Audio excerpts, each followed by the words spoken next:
India news के digital platform पर आपका स्वागत है। मैं हूं रायबरेली से शिव प्रसाद यादव।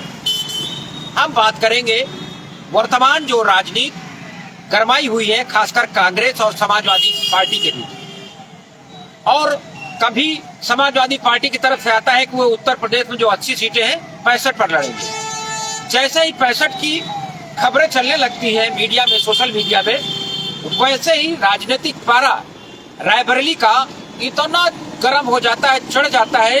लोग गली मोहल्ले जो समझते हैं वे चर्चा करने लगते हैं कि क्या होगा रायबरेली का, रायबरेली में समाजवादी पार्टी क्या उतार सकती है प्रत्याशी।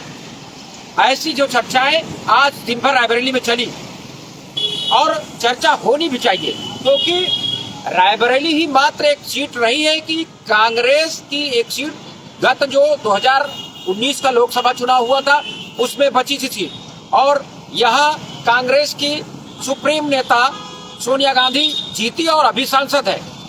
2004 में सोनिया गांधी रायबरेली आई चुनाव लड़ने के लिए, तब समाजवादी पार्टी ने अपना प्रत्याशी नहीं उतारा और तब से जितने भी चुनाव हुए अब तक प्रत्याशी नहीं उतारा। लेकिन बार बार मांग होती रही कि प्रत्याशी उतारिए पार्टी में और स्थानीय जो समाजवादी पार्टी। वर्तमान में हालात ये है कि समाजवादी पार्टी के रायबरेली में 4 विधायक है। कुल रायबरेली संसदीय क्षेत्र में 5 सीटें हैं विधानसभा की, 1 सीट सदर की बीजेपी के पास है।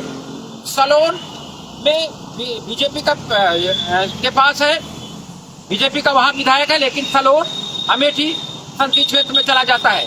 इसलिए आज की चर्चा और समाजवादी पार्टी की तरफ से 65 सीटों पर चुनाव लड़ने की घोषणा, उस पर अब थोड़ी देर पहले अखिलेश यादव जो बयानबाजी कर रहे हैं उनकी बयानबाजी सुनिए।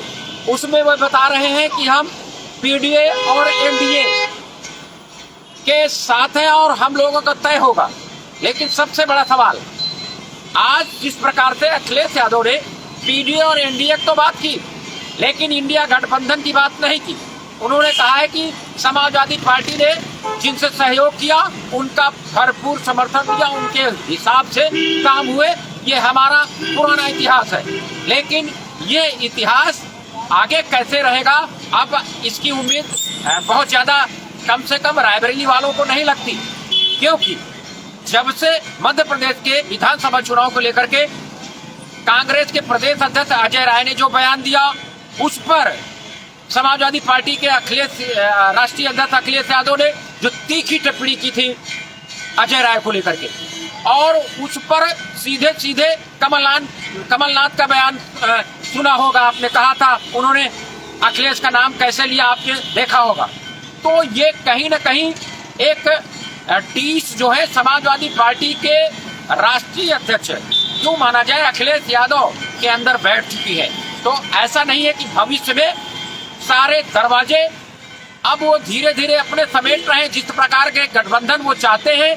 अगर उनके हिसाब से नहीं होगा तो ऐसी चर्चा है कि रायबरेली में अगर गांधी परिवार का कोई खड़ा होता है या जो पहले परंपरा रही है वो परंपरा कायम रह सके, इसकी उम्मीद फिलहाल अब आज की राजनीति जो हुई है, चर्चाएं निकल के आ रही, अब ये किस करवट पहुंच बैठेगा कि रायबरेली में जब कांग्रेस अपना प्रत्याशी उतारेगी उसमें समाजवादी पार्टी का क्या फैसला रहता है।